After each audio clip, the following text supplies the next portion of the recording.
Hello everybody and welcome back to this channel. I'm sorry I've been MIA for a couple weeks, just life kind of got in the way.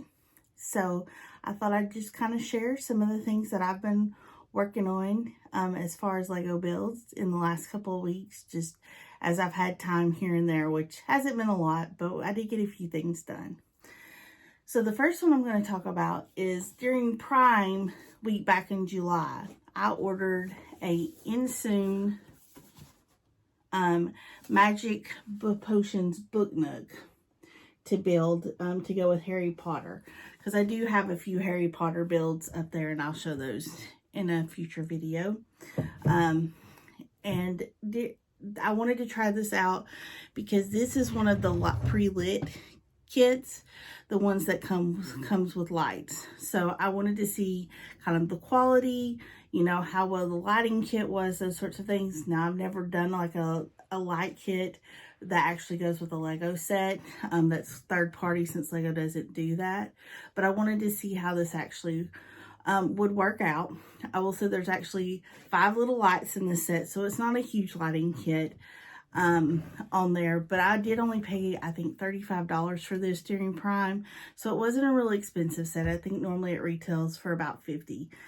And as you can see, it is a pretty good size set here, but I will say it's kind of flimsy. Like when you push in here, you have to be really careful. Things just, they're not as sturdy as the Legos would be, and so that is one thing I did not like about it. The other thing is there was a ton of stickers on there. As you can see, a lot of the detail inside as far as the pictures and those, and on the book and those sorts of things, details on the wall, a lot of this are stickers, which is not something I really loved about it. But now the detail in the set I did love. So we have a floating book, we have the broom on the wall, we have all kinds of references, all kinds of potions, we have candles, we have a cauldron that looks like there's mixing something, we have different plants, we have a cat on there, we have the hat, all these little drawers that contain little things, and then we have this little nook up at the top that has additional, like a gazing ball and some more potions and some candles on that side. So overall, it was a very detailed build as far as that part goes. But like I said, as far as bricks go, definitely not. And here's a perfect example. You can see how much give. It's also just the building technique. There's big plates, and I mean, you would expect a little more support right here that also does not stay very well at all, as you can see from this. So fix this real quick. But if you can tell, that is one thing that I did not love about it, was just the build. And my other big thing about this set that I didn't love, this is the cauldron we just saw, and it's got one spot that attaches, and it doesn't stay very well if you do any kind of movement with the book. It doesn't have a lot of securing power, and you do have this one light brick that attaches, and it's a very odd attachment. Like there's nothing running to kind of hold. There's not a stud inside the cauldron to stud this piece right here into there for you to be able to keep it in the cauldron, to be able to, so it just kind of flops everywhere and it looks really weird. Now, as far as the actual way it works, you can see some of the wiring here, which I do know we do have one Lumi brick set that Jared has built, and I'll show that at some point, but you can't see the wiring in that one, and I do like that, but I do not like the fact that this does not have encased wiring. On Lumi brick sets that we have, there's actual special pieces, which is I think similar to what they do with the third-party lighting kits for Lego, where the actual Lego is grooved, so, or the brick is grooved. so that you can run the wire through the group brick so you never see it. It's actually up in the bricks. But that is one thing about this I do not love. Now, the little spot to turn it on is over here, and it's fairly accessible but not great. And as you can see, there's the light up at the top to light things up. There is a light at the bottom. There's one where and there's a couple where the candles are. And then, like I said, the cauldron lights up. So give me just a second and I'll show you what it looks like when it's a little bit darker in here. Okay, so now that we've gotten it a little bit darker, you can see the illumination in the cauldron. You can see the illumination over here by the book. You can see the one over here by the little door. And you can see the two up here and down here as well. Like I said, it is very cute, and this is what it would look like closed. I do like it closed. I do like the perspective of this, which kind of makes me excited to get and try the Lego version of Harry Potter with the Hogwarts Express. That is on my wish list for Lego to get, and maybe something I do get in the next couple of months, especially with some of the GWPs that are coming potentially on that, or just even possibly asking for some of this for Christmas. But yes, this is definitely, like I said, it's cute for $35, totally worth it just for the lighting kit. But as far as the actual build itself, would I get any more of this brand? Probably not. Like, I had high hopes for it, but it was not what I was really going for on that front, and I was a little bit disappointed in it. But it will definitely probably stay in the collection up there to go with the Harry Potter set, because I do have the micro scale Harry Potter Hogwarts. I do have the original mini figure scale or one of the play sets for Hogsmeade. So as you can see up here, I have, this is where I keep my Harry Potter collection.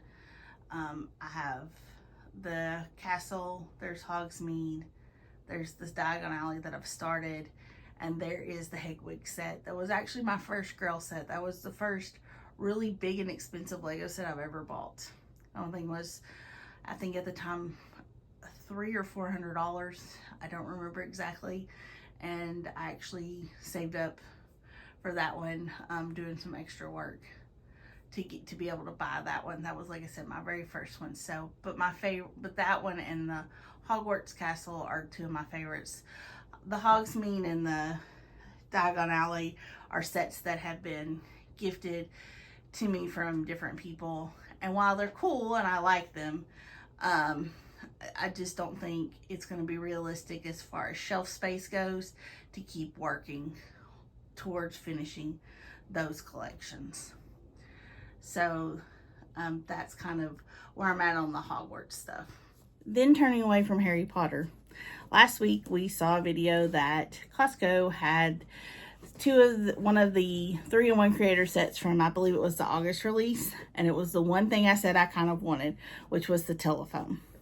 And so sure enough, we went, and Costco had them, and they were $20 a piece.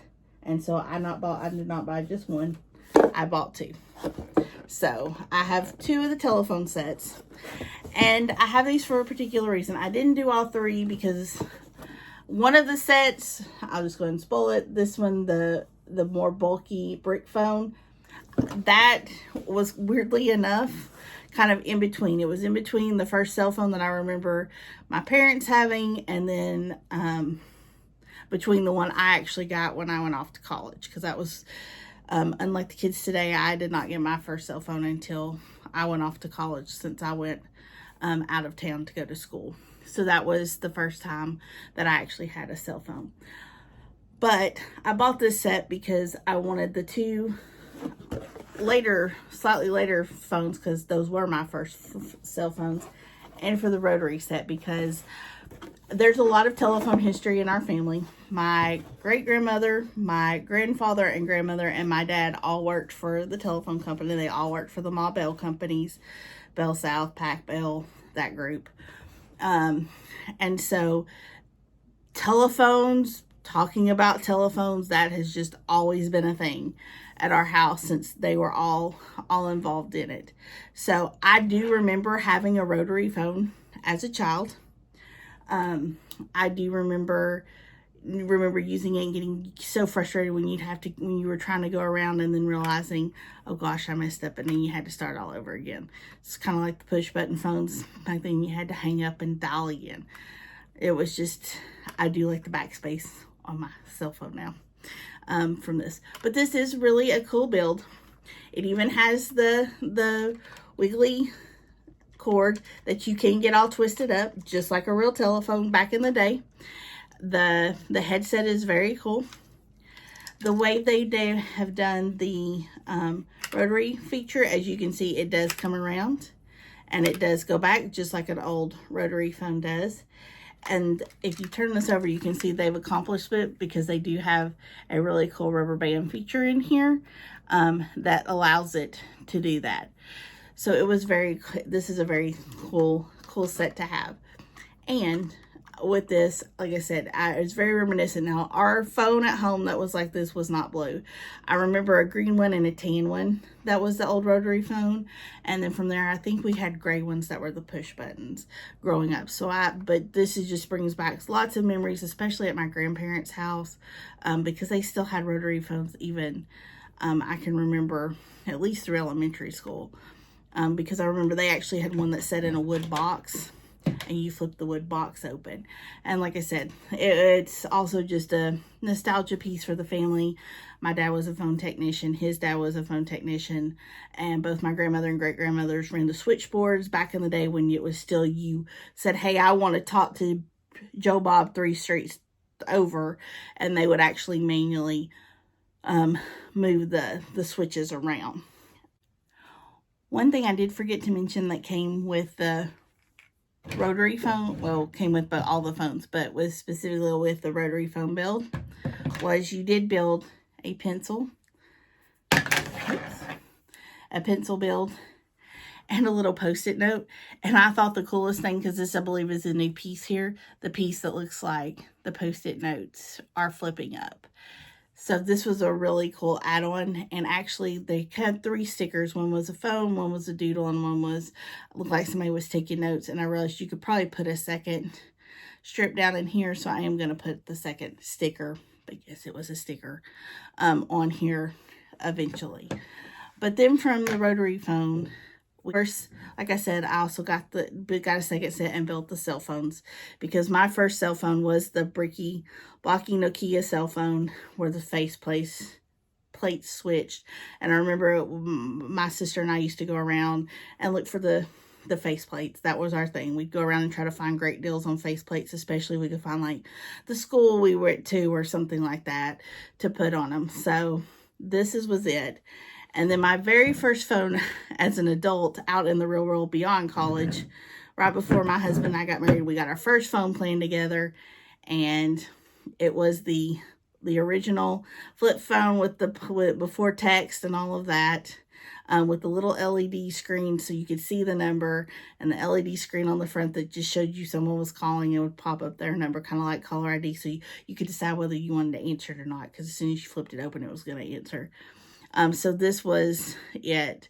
Ours were gray and had blue trim on them. So even though this one's blue with kind of gray trim and the opposite and the pink keys, this is really cool. But I did have a pink. The one after that was pink when they did the Razor. So those are some of the builds that I've been working on. Hopefully today I will get to spend a little time working on some stuff. Probably going to start working on the Christmas Village.